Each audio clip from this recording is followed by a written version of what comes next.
Hello students, question number 18 from JEE Main 2023, 10th April, shift 2. The question is, let S is equal to Z is equal to X plus iota Y, where this complex number is a real number, यानी कि ये purely real complex number है, then which of the following is not correct?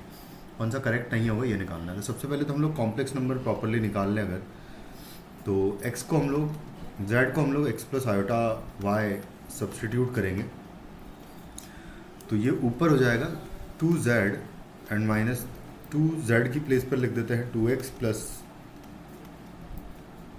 2y iota minus 3 iota divided by 4x and आएगा plus 4y iota and है plus 2 iota. इसको properly अगर लिखा जाए तो लिखा हुआ है 2x plus 2y minus 3 times iota and divided by 4x plus 4y plus 2 times iota, कुछ इस तरीके से है। अब अगर ये कॉम्प्लेक्स नंबर प्योरली रियल है तो इसका imaginary part basically equal to 0 करेंगे हम लोग, तो उसके लिए पहले हम लोग इसको रेशनलाइज करेंगे।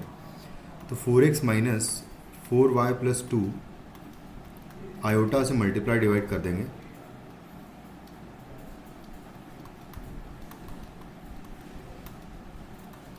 इस तरीके से। अब हम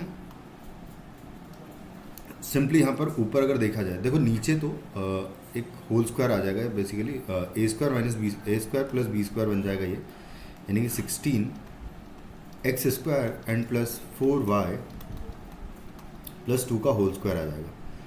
और ऊपर मैं सिर्फ रियल पार्ट अगर लिखूँ इस पूरे कॉम्प्लेक्स नंबर का, सॉरी इमेजिनरी पार्ट अगर लिखूँ मैं, तो imaginary part of this complex number equal to 0 करना है मुझे।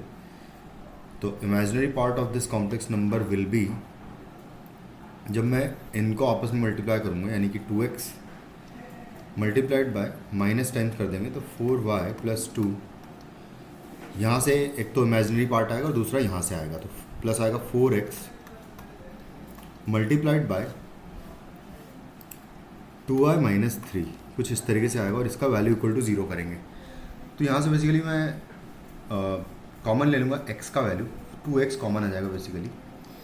तो 2x कॉमन लेंगे तो माइनस 4y माइनस 2 यहाँ से बचेगा और यहाँ से माइनस प्लस बचेगा 2 इंटू 2y माइनस 3, कुछ इस तरीके से बचेगा, 2 भी बचेगा यहाँ पर और इसको इक्वल टू 0 करना है।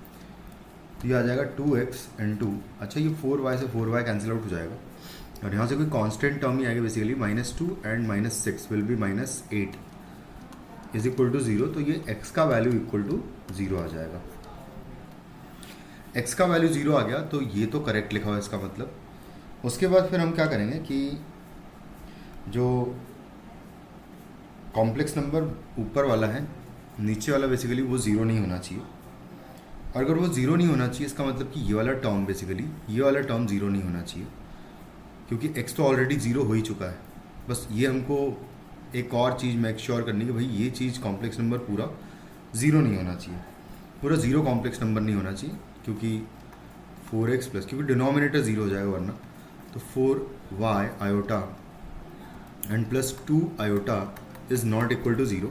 ये तो ऑलरेडी 0 आ चुका है, इसका मतलब कि 4y plus 2 not equal to 0, यानी कि y not equal to minus 1/2 होना चाहिए। y अगर माइनस 1/2 हो गया तो दिक्कत हो जाएगी, यानी कि y का वैल्यू यहाँ पर देखो माइनस 1/2 लिखा हुआ है, तो ये पॉसिबल नहीं हो सकता, यानी कि ऑप्शन थर्ड जो है नॉट करेक्ट हो जाएगा।